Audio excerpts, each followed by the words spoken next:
Okay, praise the Lord. धन्यवाद है आप लोगों का कि आप लोग आए शनिवार के दिन, वो भी छुट्टी का दिन है और आप लोग आए। और प्रेज एंड वर्शिप टीम ने कितना अच्छा प्रेज एंड वर्शिप लिया, सो धन्यवाद करते हैं उनका। ओके, सो पीटर भाई ने काफ़ी अच्छा लिया अभी तक। उन्होंने मेरा काम काफ़ी आसान कर दिया कि मुझे ज़्यादा डीप में जाने की ज़रूरत नहीं है। अच्छा, तो अभी अगर जैसा हम कहते हैं मसीहत में काफ़ी डिनोमिनेशन है, अलग अलग पार्ट्स है, अलग अलग चर्चेस हैं। पर अगर हम किसी को बोलते हैं कि मसीह में है, तो अगर हम कहते हैं कि मसीह में है, सुनाई दे रहा है आवाज़ बिहाइंड? ऑलराइट, तो उसका मतलब क्या है? तीन चीज अगर मसीह में है मानते हैं तो उसको लिए तीन चीज़ों की ज़रूरत है। पहली चीज़, आपको स्वीकारना होता है कि यीशु मसीह खुदा है, राइट। दूसरी चीज़, वो क्रूस पर चढ़े।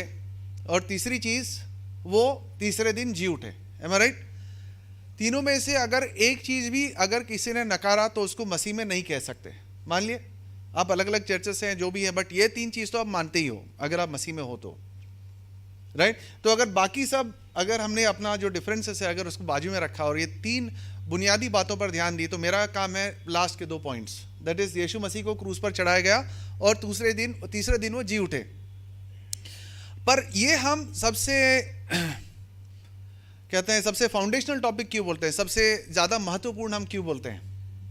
और कोई कुछ नहीं, और कोई बात क्यों नहीं? जैसे कि उन्होंने बहुत सारे चिन्ह चमत्कार किए, उन्होंने लोगों को माफ़ किया, उन्होंने काफ़ी तकलीफ़ें सही और बाकी सब बातें, वो सब क्यों नहीं? उन्होंने क्रूस पर चढ़ा और जी उठे। क्योंकि अगर दो चीज़ें अगर हम देखेंगे, यीशु मसीह को जब पूछा गया कि तू कोई चिन्ह चमत्कार बता, तो उन्होंने क्या बोला? उन्होंने बोला कोई चिन्ह नहीं मिलेगा, सिर्फ चिन्ह मिलेगा द साइन ऑफ जोना। 3 दिन और 3 रात जैसा वो समुद्र के गोद में था वैसा मैं भी रहूंगा और वापस आऊंगा। तो उन्होंने भी, अगर जब उनसे पूछा गया कि इसके पास, आपके पास क्या सबूत है कि आप जो कर रहे हो सही है या आप खुदा हो, तो उन्होंने क्या उसके लिए आंसर दिया, क्या प्रूफ दिया? उनका 3 दिन उनका मरना और जी उठना। तो यीशु के हिसाब से भी जो सबसे महत्वपूर्ण बात थी उनका मरना और जी उठना, राइट। और अगर हम देखेंगे, जब भी उनको पूछा गया था कि और कोई चिन्ह बता, उन्होंने उनसे पूछा गया तो उन्होंने क्या बोला कि इस मंदिर को तोड़ दो और 3 दिन बाद मैं उसे फिर से खड़ा कर दूंगा। किस चीज़ की बात कर रहा था? किस चीज़ की बात कर रहे थे यीशु मसीह? अपने आप की पुनरुत्थान की बात कर रहे थे। और अगर हम पहले कुरिन्थियों की 15वीं पार्ट की 3री आयत से अगर हम पढ़ना शुरू करेंगे, तो पौलुस कहते हैं कि अगर यीशु मसीह मरण से पुनरुत्थान में नहीं आए तो हमारा सब ये जो व्यर्थ है, हमारा सब मानना व्यर्थ है। और सबसे बोलते हैं ना, अभागे लोग मसीह के लोग हैं, सबसे अभागे, और हमारा पूरा प्रचार व्यर्थ में है। बार बार मैं यही वर्ड्स बताऊंगा क्योंकि मेरा पूरा जो प्रेजेंटेशन है इस पे काफ़ी फोकस है। तो ये भी कहते हैं कि अगर यीशु मसीह क्रूस से नहीं, यानी तीसरे दिन अगर जीवित नहीं उठे, तो हम अभी तक हमारे पापों में हैं और खुदावन हमें उसकी दंड ज़रूर देंगे, कहते हैं। तो सबसे जो बुनियादी तथ्य है मसीह में रहने का, मसीह में होना, वो है उनके पुनरुत्थान और उसका हमें स्वीकारना। और यहाँ पर कितने लोग हैं जो ये समझते हैं कि जो पुनरुत्थान है, मैं खुद भी उसमें ही था कुछ समय पहले तक, कि जो पुनरुत्थान है वो हम स्वीकारते हैं विश्वास के ऊपर। हम विश्वास तो करना है, ये नहीं, पर हम मानते हैं कि उन्होंने हमने मान लिया क्योंकि पवित्र आत्मा ने हमसे कहा करके हमने मान लिया। हमारे मन में हमारे पास कोई सबूत नहीं है। ज़्यादातर अगर हम चर्चेस में देखेंगे तो उनका जो बताने का तरीका, समझने का तरीका वही है कि बाइबल में लिखा है, हमने मान लिया और बस, उसके आगे कुछ नहीं। हमारे पास उसकी कोई सबूत नहीं है और हमें सबूत मांगने की भी ज़रूरत नहीं है, क्योंकि हम आत्मिक रूप से ग्रहण करते हैं। आत्मिक रूप से ग्रहण करना भी है, पर क्या हमारे पास इतनी बड़ी जो घटना जो घटी उसके पास हमारे पास कोई भी सबूत है या नहीं?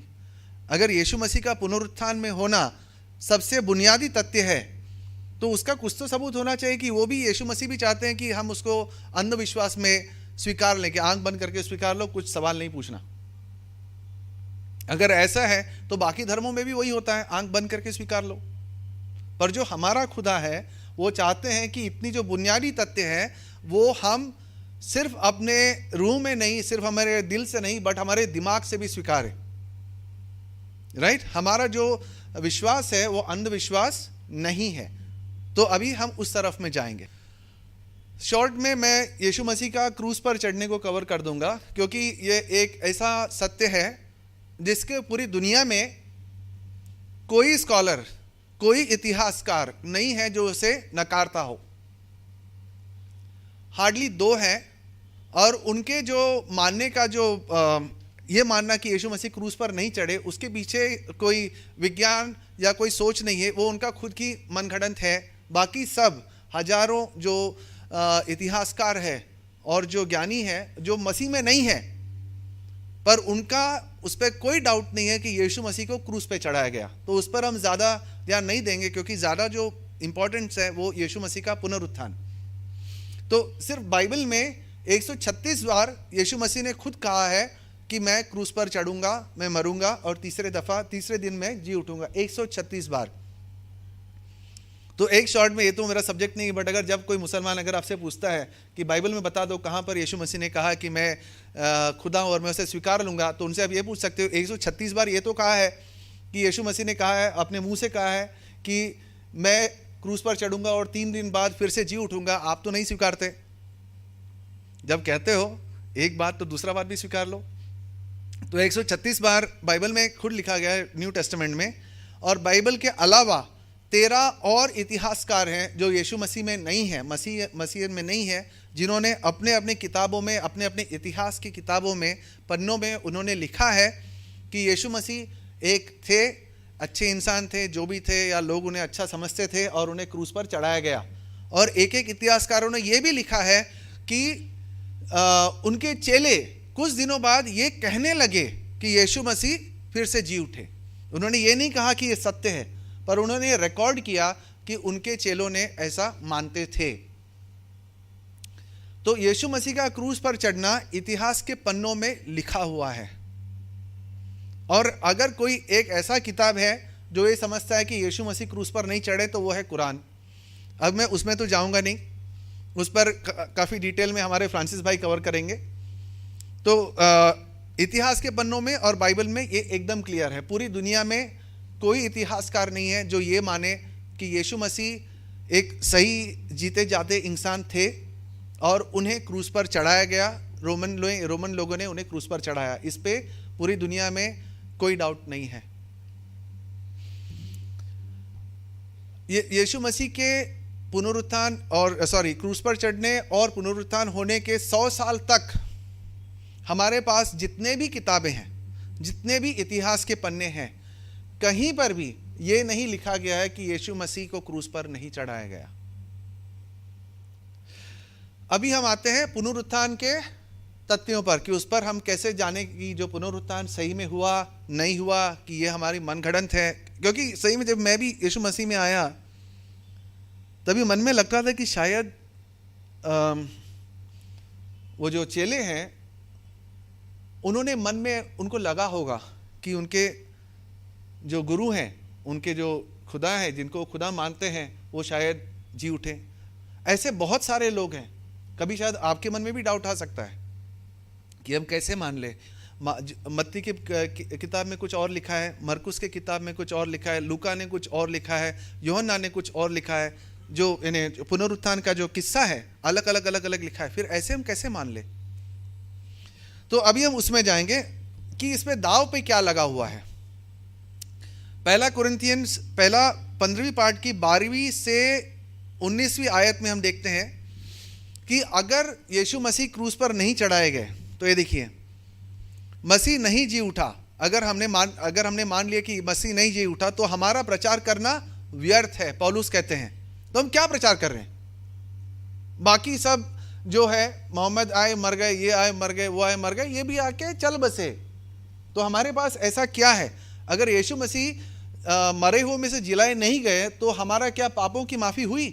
नहीं हुई। तो हमारे पास कुछ भी नहीं है, सबसे अभागे हम ही हैं, पौलुस कहते हैं। तो पुनरुत्थान कितना इंपॉर्टेंट है आगे देखते हैं। हम परमेश्वर के झूठे गवाही ठहराए गए हैं। आगे देखते हैं, तो हमारा विश्वास व्यर्थ है और हम सब मनुष्य में सबसे अधिक अभागे हैं। ये पौलुस कहते हैं। इतना मूल्यवान है हमारे लिए अगर मसीह में है यीशु मसीह का पुनरुत्थान।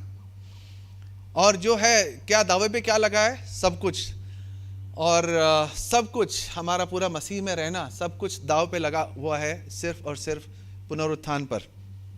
तो क्या हमारे पास कोई ऐसा सबूत है, ऐसा कोई पॉइंट्स है जो हम लोगों को बता सके और अपनी भी जो विश्वास है मसीह में उसको हम और मजबूत कर सकें? क्या सिर्फ चर्च में खड़ा रहकर गाना कि मेरा यीशु जी उठा, क्या वो काफ़ी है? ही लिव्स हिम है, गाने में कोई गलत बात नहीं है, पर क्या सिर्फ ऐसे दोहराते रहने से क्या सामने वाला जो व्यक्ति है जिसको हम बता रहे हैं यीशु मसीह के बारे में, क्या वो मान लेंगे? क्या कोई गाना सबूत है? नहीं। तो हमें ये देखना है कि क्या कोई अच्छा सबूत है हमारे पास यीशु मसीह के जलाने के लिए है। अगर बड़े बड़े अक्षरों में लिखना उसको भी सबूत नहीं करेंगे, लाल अक्षरों में लिखना उसे भी सबूत नहीं मानते हैं। हमको याद रखना है कि हमारा जो मसीहत है, हमारा मसीह में जो रहना है, वो पूरी तरह से गड़ा हुआ है इतिहास के पन्नों में। अभी हमारा अगर हम साक्षी का चैनल देखेंगे, हमने काफ़ी उसमें हिंदुइज्म पे वीडियोस बनाए हुए, हमारे साथ जरी भाई भी हैं, और उसमें हम देखेंगे कि पूरा जो है वो फिलॉसफी है। आधे लोग यानी उनके खुद के जो एक्सपर्ट्स हैं वो भी बोलते हैं कि नहीं, ये सब जो पुराण ये सब कथाएं हैं, इसकी कोई सच्चाई नहीं है, सिर्फ फिलॉसफी है। लोग लिखे जा रहे हैं, यहाँ कुछ लिख रहा है, वहाँ कुछ लिख रहा है, उसके इतिहास में कोई गवाही नहीं है। पर हमारा जो मसीह है, मसीहत में रहना जो है पूरी तरह से इतिहास में गड़ा हुआ है। अगर हम पुराने नियम से नए नियम आगे बढ़ते जाएं तो हम देखेंगे कि पूरी इतिहास हमें हमारे सामने, जैसा मूसा यहाँ से वहाँ गया, इजरायली यहाँ से वहाँ गए, फिर उन्होंने ये देखा, फिर ये किया, है कि नहीं, फिर यहाँ रहे, इस कुएं के पास रहे, उस पहाड़ के पास रहे, उस नदी के पास बैठे, है कि नहीं। इसके बाद इसके पैदा होने के 15 साल बाद ये हुआ, फिर उसके 20 साल होने के बाद वो दूसरा राजा बना। पूरा टाइमलाइन दिया हुआ है। तो इसीलिए हमारे पास वो पूरे औजार है कि हम उसके ऊपर इन्वेस्टिगेट कर सके कि क्या ये सही में हुआ या नहीं। ये मेरे बहुत ही चहेते फिलोसोफर है, इनका नाम है विलियम लेन क्रेग, और जो भी अब मैं बताऊंगा उनका काफ़ी मटेरियल इनके थ्रू है। ये दुनिया के कहते हैं कि इस शताब्दी के सबसे जाने माने मसीह के रिसर्चर हैं। वो खुद मसीह में हैं। उन्होंने तकरीबन 30 किताबें लिखी और काफ़ी जो मटेरियल है मैंने उन्हीं से चुराया हुआ है। तो इस पे आगे बढ़ते हैं। लोगों को प्रॉब्लम, ये जो पुनरुत्थान में प्रॉब्लम इसलिए होता है कि बोलते नहीं ये तो बाइबल है, ये तुम्हारी एक बोलते ना तुम्हारे धर्म की किताब है। पर अगर हमने धर्म को बाजू में रखा और हमने उनको सिर्फ अगर किताब को देखा इतिहास के नज़रों से, तो क्या वो सही साबित होता है या नहीं। मैं भी वही कहता हूँ, मेरे किसी से भी डिस्कशन होता है कि वो खुदा के बारे में जो भी लिखा है उसको चलो बाजू में रखो। हम देखेंगे कि जो यीशु मसीह का जीना, मरना और तीसरे दिन उठना, क्या वो हम एक इतिहास के पन्ने की तरह हम पढ़ सकते हैं? हमारे पास कोई सबूत है या नहीं। वही वो कहते हैं, अगर हमने ये खुदा, लोगों को एलर्जी है खुदा के वर्ड से, गॉड। तो मैं जब भी किसी नास्तिक से बात करता हूँ या कोई हिंदू या मुस्लिम से कहता हूँ गॉड को बाजू में रखिए। हम ये पहले देखते हैं कि किताब में जो लिखा है इतिहास के हिसाब से क्या वो सही है। अगर है तो फिर उसके बाद जो आएगा वो खुदा है। तो पहले हमें ये देखना है कि इतिहास के हिसाब से सही है या नहीं। ओके, तो हमारे पास देखना है क्या उसका है। इसके हम 4 तथ्य देखेंगे। मैं जरा फटाफट कर रहा हूँ। पहला तथ्य, ध्यान से सुनिएगा। पहला तथ्य ये है, first fact of the resurrection of Jesus Christ. पहला तथ्य यीशु मसीह के पुनरुत्थान का वो ये है कि यीशु मसीह को जोसेफ ऑफ अरिमथिया के मकबरे में रखा गया, बाइबल में लिखा है। अभी वो सब खुदावन ये वो सब बाजू में रखते हैं। ये ऐसा देखते हैं कि अगर हमारे पास, ये इतिहासकार ऐसे ही पढ़ते हैं किताबों को, अगर हमारे पास एक किताब आया जो हमने कहीं से खोद के निकाला और हम उसको पढ़ते हैं, तो क्या हमें ये एक कहानी लिखती है या कोई इतिहास का पन्ना दिखता है? तो हम उसको उस हिसाब से देखेंगे कि एक किताब है, खुदावन को बाजू में रखिए, क्या उसमें हमको इतिहास दिखता है? और अगर हमने ऐतिहासिक रूप से ये साबित कर दिया कि यीशु मसीह जी उठे तो हमारा काम पूरा है। पहला, यीशु मसीह को जोसेफ ऑफ अरिमथिया की कब्र में रखा गया, ये पहला तथ्य है। पर इससे हमको क्या फर्क पड़ता है? क्या फर्क पड़ता है इससे? पहला बात यह है कि वो एक ऐसा जगह था जहां पर कोई भी जाके चेक कर सकता था कि यीशु मसीह, उसके सब अगर जो उनके सब जो चेले हैं चिल्ला रहे हैं पागलों की तरह, यीशु जी उठा, यीशु जी उठा, क्या करेंगे आप? चलो जाके देख के आते हैं। उनको ऐसे ही कोई जमीन में गाड़ा नहीं गया था, उनको रखा गया था एक मकबरे में, वो भी एक बहुत जाने माने इंसान के मकबरे में। एक ऐसा इंसान जो पिलातुस के सामने जाके परमिशन ले सकता था कि मुझे यीशु मसीह का बॉडी चाहिए, और पिलातुस ने उसको अलाउ भी कर दिया। तो कोई छोटा आदमी था नहीं, उसके मकबरे को सबने देखा हुआ था। तो अगर किसी को इन्वेस्टिगेट करना था, चेक करना था, तो उस मकबरे में जाके देख सकता था कि यीशु मसीह की बॉडी वहां पर है या नहीं। जाकर सिर्फ देखना है, अगर है तो पूरी जो उनके चेले बोल रहे हैं कि वो जी उठे, वो गलत बात है। और ये जो क्लेम है, ये जो उन्होंने जो मान लिया कि यीशु मसीह को उस कब्र में डाला गया, क्या वो सत्य है या नहीं, कि उसे बाद में ऐड किया गया, कि उनके जो चेलों ने बाद में ऐड किया। यहां पर भी हम देखते हैं कि जो पहला कुरिन्थियंस जो 15वीं पार्ट की 13वीं से 12वीं आयत तक, ये मैं बार बार रिपीट क्यों कर रहा हूं? शायद आप भी सोच रहे होंगे कि ये जो 15वीं पार्ट को ही क्यों रिपीट कर रहा है, क्योंकि सब जो इतिहासकार है पूरी दुनिया में, उनका ये मानना है, जो मसीह में नहीं है, हाँ ओके, तो मैं ये नहीं बोल रहा हूं कि वो चर्च के पास्टर ने बोला, इतिहासकार दुनिया में पहली कुरिन्थियंस 15 3 से 12वीं आयत तक जो आयतें हैं, उनका मानना है कि ये जो आयतें हैं, ये जो धारणा है, ये जो लोगों का मानना है, ये मान्यता यीशु मसीह के 3 से 5 साल के अंदर ये मान्यता दोहराई जा रही थी लोगों में। ये जो 15वीं पार्ट की 3 से 12वीं आयत की जो वर्सेस हैं, ये लोग यीशु मसीह के क्रूस पर चढ़ने के 3 साल से 5 साल, मैक्सिमम 5 साल, कोई तो ये भी बोलता है कि 1 साल के अंदर ही ये मान्यता फेमस थी पूरी इजराइल में।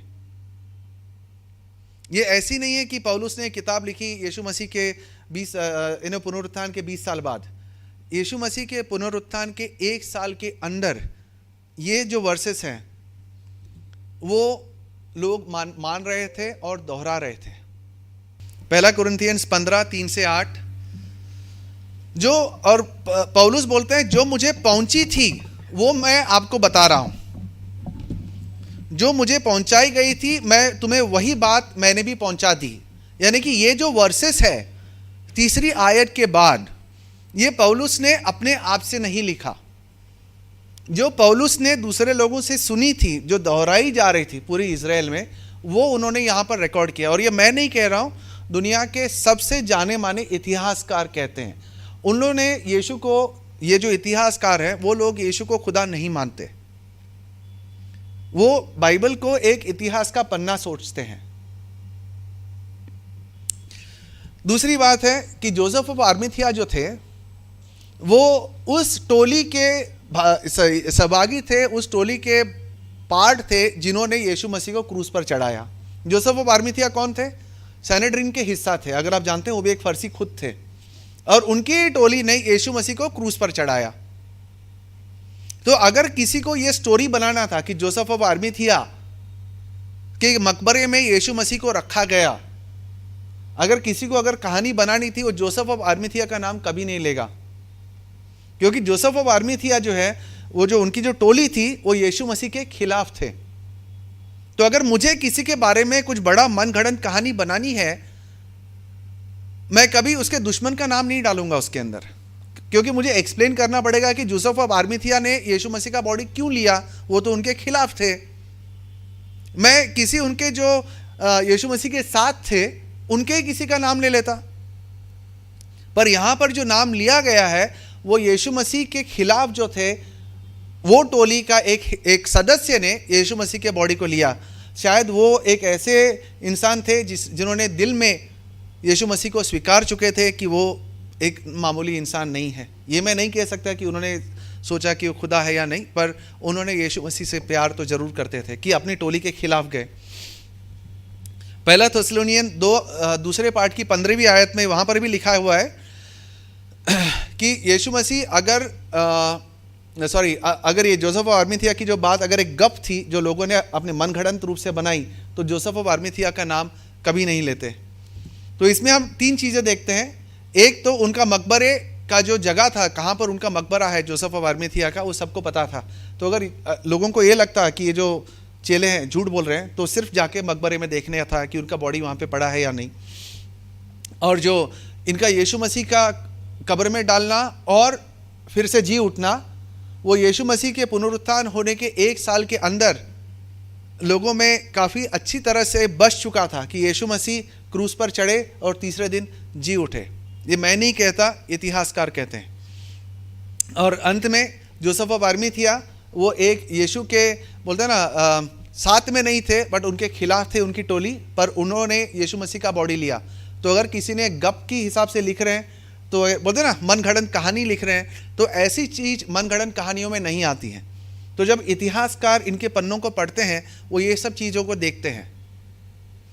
आगे हम देखेंगे। इसलिए जॉन 80 रॉबिन्सन कैम्ब्रिज यूनिवर्सिटी के कहते हैं कि जो यीशु मसीह का कब्र में डालना जोसेफ ऑफ अरिमथिया का, ये पहली शताब्दी का सबसे पक्का सत्य है। ये भी इतिहासकार है, उनका मैं कोट दे रहा हूं आपको। दूसरा, संडे के दिन यानी क्रूसिफिक्शन के बाद उनका जो कब्र जो मिला, वो किनको मिला? किन्होंने सबसे पहले देखा? औरतों ने देखा। औरतों ने देखा। इसके अंदर काफ़ी बातें हैं, आप जरा ध्यान दीजिए। कौन गए थे पहले? Mary Magdalene, right. जो सबसे जूनी स्रोत सामग्री है, अर्लिएस्ट सोर्सेज जिसको बोलते हैं, उसमें इसका जिक्र है कि मैरी मैगडलेन सबसे पहले गई कहाँ पर? यीशु मसीह के टूम पर, मकबरे पर देखने के लिए। और वो किस लिए गई? किस लिए गई? उनके शव पर कोटिंग लगाने, वो जो बाम, वो जो स्पाइसेस लगाने ताकि बदबू ना आए, वो काम से गई थी। अगर ये माना जाए कि ये सब जो बात है, जो यीशु मसीह का क्रूस पर से तीसरे दिन जी उठना, अगर ये एक मनगढ़ंत गप है, तो जो ऐसे गप लिखने वाले पहले शताब्दी में कभी औरत का नाम नहीं डालेंगे। ये बताएंगे कि जो पतरस, जो सबसे बड़े चेले थे, सबसे पुराने चेले थे, वो गए और उन्होंने देखा, उनके साथ पूरी टोली गई थी और 10 लोग गए, फिर उन्होंने, कभी औरत का नाम नहीं आएगा, क्योंकि उस समय औरत का लेवल बहुत नीचे था। उनका कोई भी विटनेस माना नहीं जाता था। इतना तक कि अगर 600 साल बाद जब मोहम्मद भी थे, तभी भी उन्होंने भी कहा था कि जो एक पुरुष की गवाही 2 औरतों की गवाही के साथ है, यानी कि एक औरत की गवाही एक पुरुष की गवाही की 50% है। तो अगर कोई स्टोरी बना रहा होता, तो क्या औरतों को सबसे पहले भेजता? नहीं। तो जब इतिहासकार ये सब देखते हैं, पढ़ते हैं, वो ये सब देखते हैं कि अगर किसी ने मनगढ़ंत बनाई है तो वो कैसे बनाएगा। क्या वो औरत का नाम डालेगा पहले? कभी नहीं डालेगा। यानी कि जो लिखने वाला जो सत्य था वही लिख रहा है, ना कि ये कि लोगों को जो पसंद आए वो मैं लिखूं। आप समझ रहे हैं क्या बोल रहा हूं? और ये जब मैं यीशु में आया तो सबसे पहले मैंने भी एक पॉइंट नोटिस किया था। आप ये पूरी बाइबल में पूरी न्यू टेस्टामेंट में देख सकते हैं, कहीं पर भी ड्रामाबाजी नहीं है। ड्रामाबाजी का मतलब क्या है? यीशु मसीह ने एक कोढ़ी को देखा, हाथ लगाकर चंगा कर दिया, खत्म, उसके अलावा कुछ नहीं। कितने महान हमारे परमेश्वर, उन्होंने उन्हें हाथ लगाया, लोगों ने हालेलुया हालेलुया करके हुए गए, उनके चरणों पर गिर पड़े, ऐसे लिखा है? कहीं पर भी। जो लिखने वाला था एक मशीन की तरह लिख रहा था। अगर आप पढ़ेंगे आपको वही दिखाई देगा। 3 दिन बाद वो जी उठे। ये क्या है? लिखने वाले ने ऐसे लिखा है। और अगर आपने उसमें रेफरेंस नहीं है, मैंने पतरस का सुसमाचार अगर आप पढ़ेंगे, जब सोच रहे हैं पतरस का सुसमाचार क्या है, बाइबल में नहीं है। अगर ये किताब लिखी गई थी तकरीबन यीशु मसीह के 200 साल बाद, उसमें भी क्रूस का जिक्र है, पर उसमें लिखा है कि यीशु मसीह के कब्र से बाहर निकालने के लिए 2 स्वर्गदूत आए जो आसमान जितनी ऊंची थी। फिर उन्होंने यीशु मसीह को कब्र से निकाला और उनके पीछे क्या चल रहा था पता है? यीशु मसीह का क्रूस चल रहा था। तो जब कोई कहानी लिखता है ना, ऐसे लिखता है। और जब भी वो स्वर्गदूतों ने यीशु मसीह को वो कब्र से निकाला, तो हालेलुया करते हुए वो क्रूस भी आ रहा था उनके पीछे, क्रूस बोल रहा था। पर ऐसे कोई लिखने का तरीका आपको बाइबल में है? न्यू टेस्टामेंट में नहीं। आप अगर पढ़ेंगे, अगर आप फिर से जाइए पढ़िए, इतना फ्लैट लिखा है कि आपको लगेगा कोई मशीन ने लिखा है। कहीं पर भी बढ़ा चढ़ा के, कहीं पर भी एकदम ढोल बाजे ताशे बजाते हुए नहीं लिखा है, एकदम फ्लैट। कोई भी, यीशु मसीह ने वो लिया रोटी और मच्छी और उसे आशीष दिया और बांट दिया, खत्म। लोगों को बहुत मजा आया, मच्छी बहुत टेस्टी था, एकदम फ्रेश था। बोले हैं, इसको नौटंकी कहते हैं। आप समझ रहे हैं? इसको नौटंकी कहते हैं। पूरे बाइबल में ये जो नए टेस्टामेंट में, पुराने नए नियम में आपको नौटंकी नहीं मिलेगा। जो लिखने वाला अपने दिल को, अपना जो नौटंकी को बाजू में रख के जो हुआ वो लिख रहा है। उठे, हाथ लगाया और रात के तीसरे पहर में यीशु मसीह पानी पर चलते हुए चले गए। अगर किसको नौटंकी लिखना था तो कैसे लिखेगा? हवा उनके बाजू से होते हुए निकल गई, सरसराती हुई आवाज करते हुए, है कि नहीं? तो उन्हें कोई फर्क नहीं पड़ा, उनके कपड़े भी गीले नहीं हुए, है कि नहीं? इसको नौटंकी कहते हैं। पर पूरा अगर आप न्यू टेस्टामेंट देखेंगे, मरकुस और उसमें हार्डली 2-3 लाइन में कंप्लीट कर दिया कि यीशु मसीह क्रूस से उठ गए और आए वो, और बाहर निकल गए, जीवित हो उठे, फिर जाके अपने चेलों से मिले, फिर गायब हुए, फिर आए गए, बस खत्म। कोई ड्रामेबाजी, नौटंकी, कुछ नहीं, कहीं पर भी हो हल्ला नहीं। तो जब इतिहासकार देखते हैं, क्या ये इतिहास की तरह लिखा गया है या कोई नौटंकी कहानी की तरह लिखा गया है? आप समझ रहे हैं? आपको माइंडसेट आ रहा है मैं जो बोल रहा हूं? इसमें कहीं पर भी गप नहीं दिख रहा है। अगर किसी को गप लिखना होता, लिखने के और भी, जैसा मैंने अभी आपको थोड़े बहुत दिए, लिख सकते थे। पहले शताब्दी में, जैसा मैंने कहा, औरत की जो गवाही यूजलेस, कोई एक्सेप्ट नहीं करेगा। तो अगर कोई कहानी लिख रहा होता तो औरत को आगे नहीं करता। और कोई भी अगर बोलता कि, अगर पहले शताब्दी में अगर कोई बोलता कि यीशु मसीह जी उठे और ऐसा कोई किसी ने कहानी बना दी, औरत जाके देखता तो उस पर, औरत ने देखा सबसे पहली बार, तो लोग उस पर हंसते थे। इसलिए हम देखते हैं कि ये जो बात है कि यीशु मसीह को 3 दिन बाद औरतों ने सबसे पहले देखा, फिर भाग के गई, फिर क्या हुआ? आपको किसी को याद है कि जब उनके चेलों के पास गई तो क्या हुआ? पतरस ने क्या बोला? ना कुछ नहीं, हम खुद देखेंगे। दौड़ के खुद गए, बिकॉज औरत की बात को विश्वास नहीं किया जाता था उस समय। तीसरे तथ्य पे आएंगे।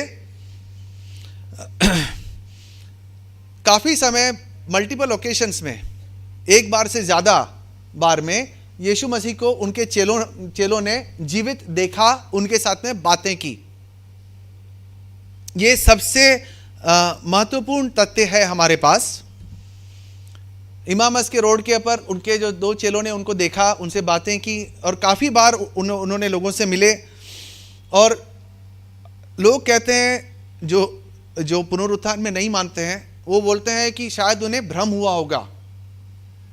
जैसा अगर आपके बहुत कोई करीब हैं, अगर वो चल बसे, तो ऐसा होता है। आप यानी बहुत होंगे जो यहाँ पर, जिनके बहुत करीब के कोई लोग गुजर गए होंगे, ऐसा लगता है कि कभी रूम में आए तो शायद बैठा है, एम आई राइट?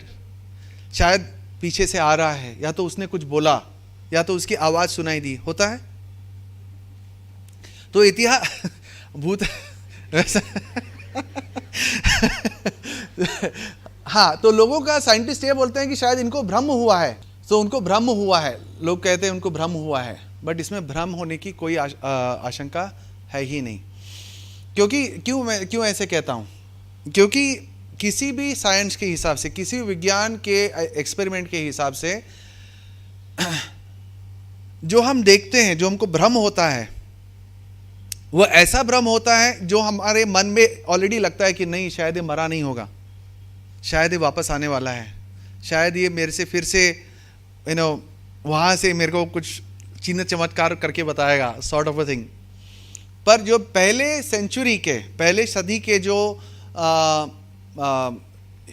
यहूदी थे, उनके मन में ये ख्याल भी नहीं था कि कोई मरने के बाद पुनरुत्थान होगा।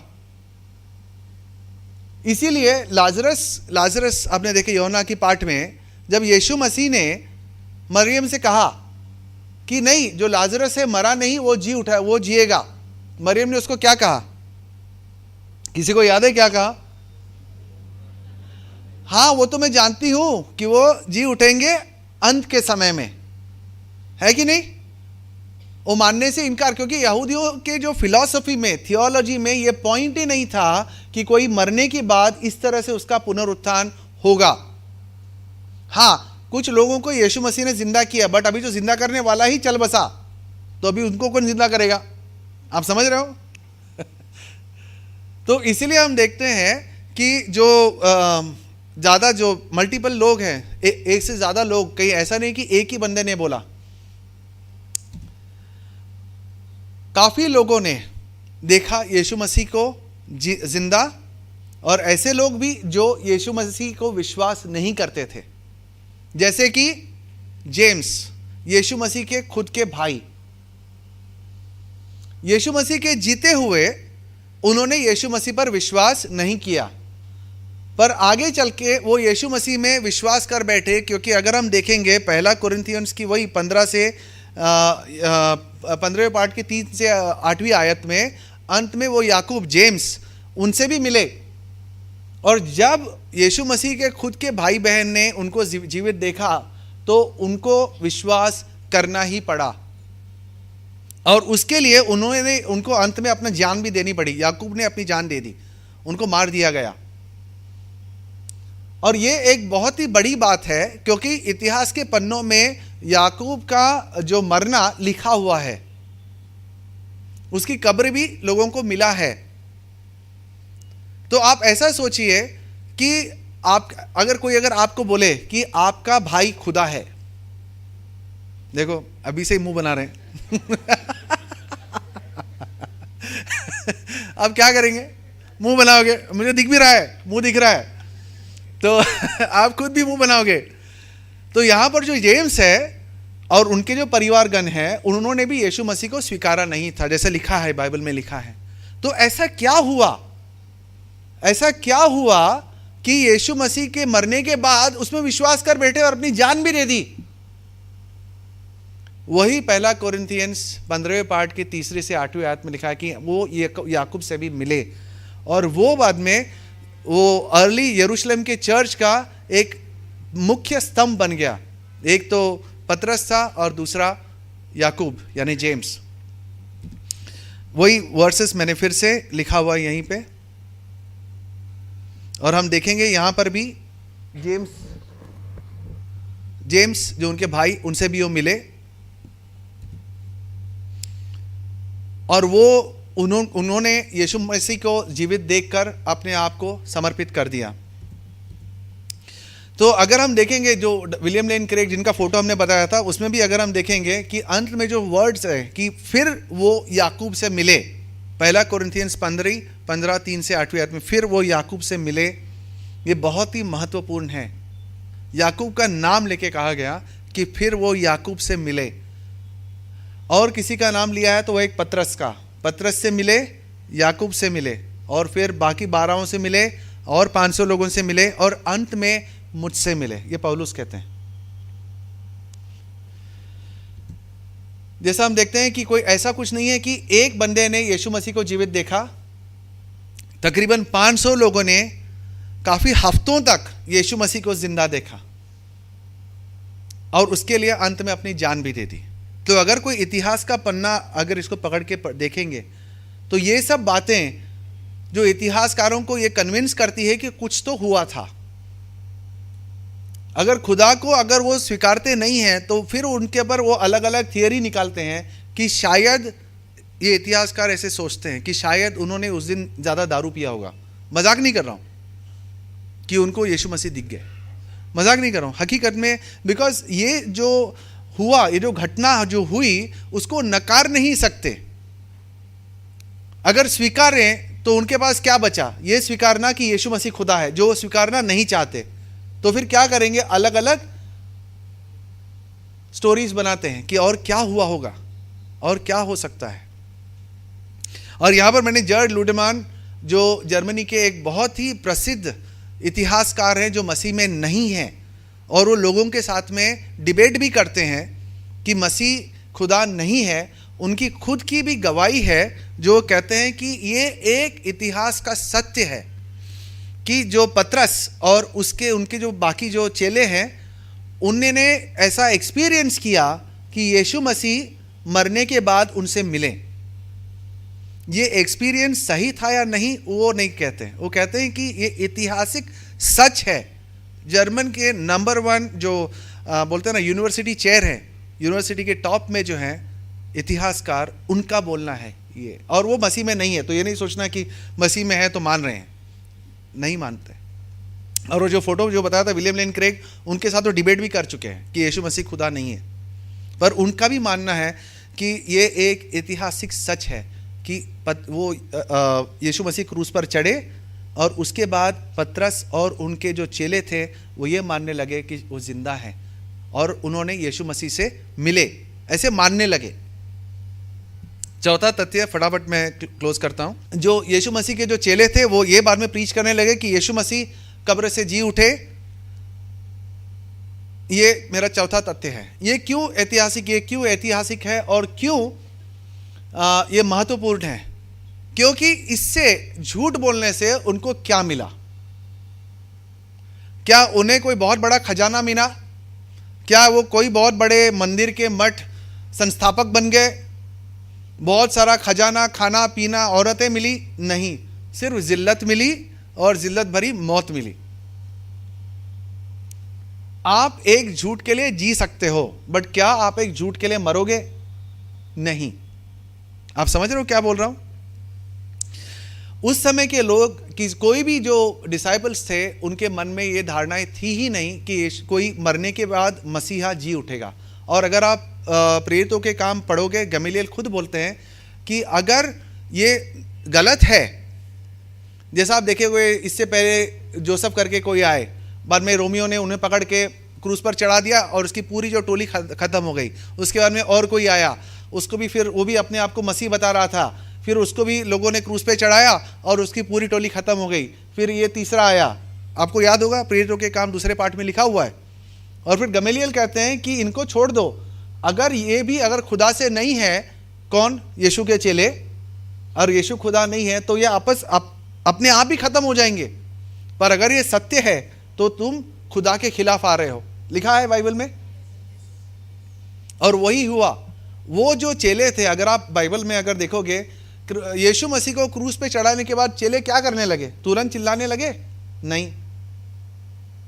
इतना तक कि यीशु मसीह के पुनरुत्थान देखने के बाद भी क्या कर रहे थे? इन्हें जाके छुप रहे थे यहां वहां पर। और यीशु मसीह के क्रूस के चढ़ने के बाद पतरस क्या करने लगा था? फिर से अपने व्यवसाय में चले गया, मच्छी पकड़ने का। और यीशु मसीह ने उसको उसी अवस्था में जाकर फिर से मिले। कहीं पर भी उनके धारणाओं में यह था ही नहीं कि मसीहा जी उठेगा। और अगर आपको किसी भी चीज की माया या भ्रम है तो आपको भ्रम वो चीज का होता है जिसकी अपेक्षा आपके दिल में है।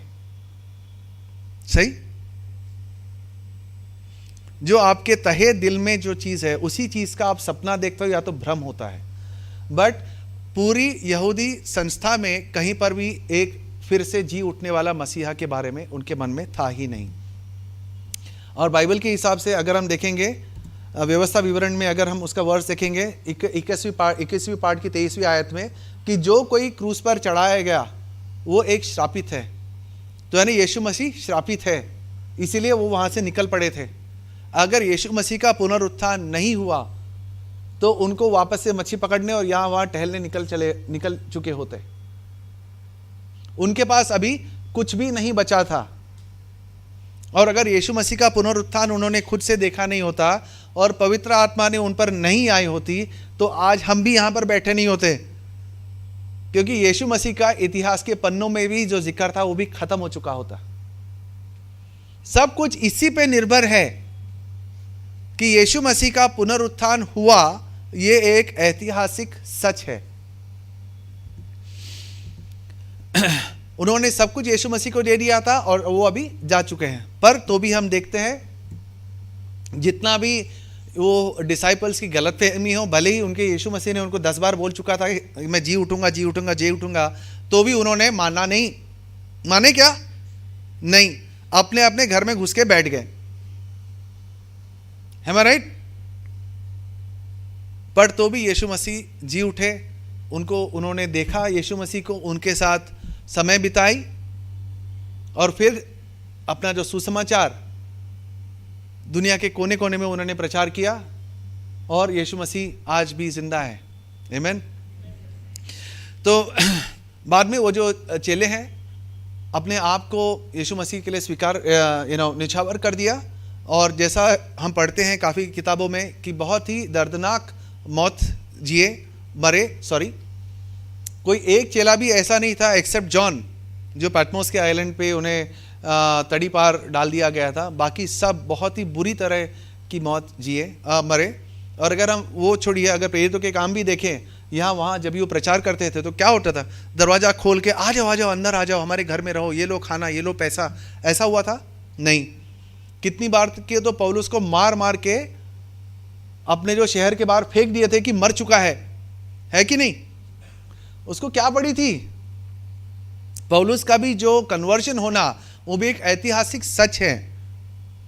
बट लोग बोलेंगे हाँ शायद उसको भ्रम हुआ था। सब भ्रम ही है, सब दारू पी के घूम रहे हैं और सबको एक ही भ्रम हो रहा है। अभी लेट्स अज्यूम हम 10 लोग अब मिलते हैं, हैप्पी आवर चल रहा है कहीं पे, 10 लोग जाते हैं और हम टुन हो जाते हैं, तो क्या हम 10 लोगों का जो भ्रम सेम होगा? नहीं। आप समझ रहे हो मैं क्या बोल रहा हूं?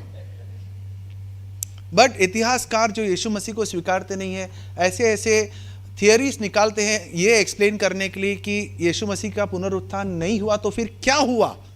आप ऐसा अंत में बस मैं क्लोज कर रहा हूं, एक एग्जाम्पल देखिए। ओसामा बिन लादेन नाम सुना हुआ है? हाँ, अभी तो मर चुका, बट फर्ज करो कितने लोगों को उसने मार दिया, है ना? यहूदी ईसाई लोगों को उसने मार दिया। फिर वो बोलता है कि मैं कहानी बना रहा हूँ कि मैं जा रहा था और बट वो भी देखिए, ओसामा बिन लादेन भी एक पढ़ा लिखा था। वो कोई मदरसा में कोई कोने में बैठा हुआ आदमी नहीं था, पढ़ा लिखा आदमी था। वो यूनिवर्सिटी में पढ़ा था, यूएस में भी पढ़ा हुआ था। वो बोलता मैं जा रहा था गाड़ी में, अचानक एक लाइट आई और उसमें से एक आवाज आई कि मैं यीशु मसीह हूं, तो मुझे क्यों तिरस्कार कर रहा है? फिर उन्होंने मेरे से बातें की और मैंने अपनी पूरी लाइफ अभी यीशु मसीह पे न्यौछावर कर चुका हूं। अगर ऐसा सुनेगा ओसामा बिन लादेन की बातें तो क्या बोलेगा? वो पागल है? नहीं, वो सोचेगा शायद ये कोई भ्रमित है। पर किसी भी एंगल से उसे पागल नहीं बोल सकते क्योंकि बहुत पढ़ा लिखा इंसान था वो। उसके बाद क्या उसकी टोली वाले उसको छोड़ेंगे?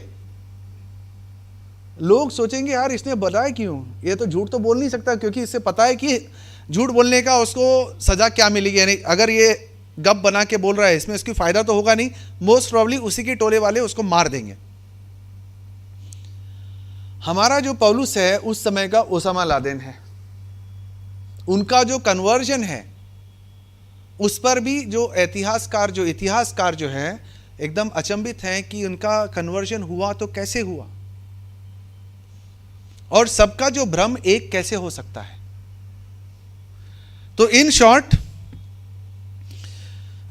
यहाँ पर एक लूक जॉनसन करके हैं, वो भी न्यू टेस्टामेंट स्कॉलर है एक यूनिवर्सिटी के, वो भी वही सोच रहे हैं कि वो भी यीशु मसीह में नहीं मानते, वो भी यही लिख रहे हैं कि ऐसा क्या चौंकाने देने वाली हादसा हुआ जो डरे हुए एक झुंड को पूरी तरह से बदल दिया, जिन्होंने दुनिया बदल दी। वो क्या हुआ वही हम देखते हैं, और अंत में सबके सब तो मर गए जो हैं। ये चारों तथ्य हम देखते हैं। पहला कि उनको रखा गया एक ऐसे टूम में, एक ऐसे मकबरे में जो यीशु मसीह के समर्थक थे ही नहीं।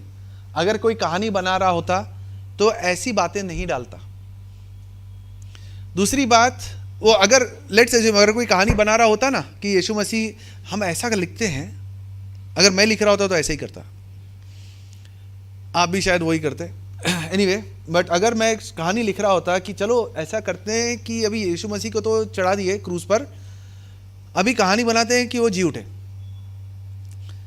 तो मैं ऐसे बोलूंगा कि उनकी जो बॉडी को लेके ना एक छोटी सी कब्र में कहीं पे डाल दिया, क्योंकि अभी कोई वेरीफाई नहीं कर सकता, क्योंकि कहां पे गाड़े किसी को पता नहीं है। और उसके बाद रात में मैं सो रहा था, हम पूरी टोली, हम 10 लोग सो रहे थे, दरवाजे पे खटखटाहट हुई, दरवाजा खुला और यीशु मसीह सामने खड़े थे। वो जी उठे। Much better. यहां पे अभी मुझे कुछ एक्सप्लेन करने की जरूरत नहीं है, समझ रहे हो आप।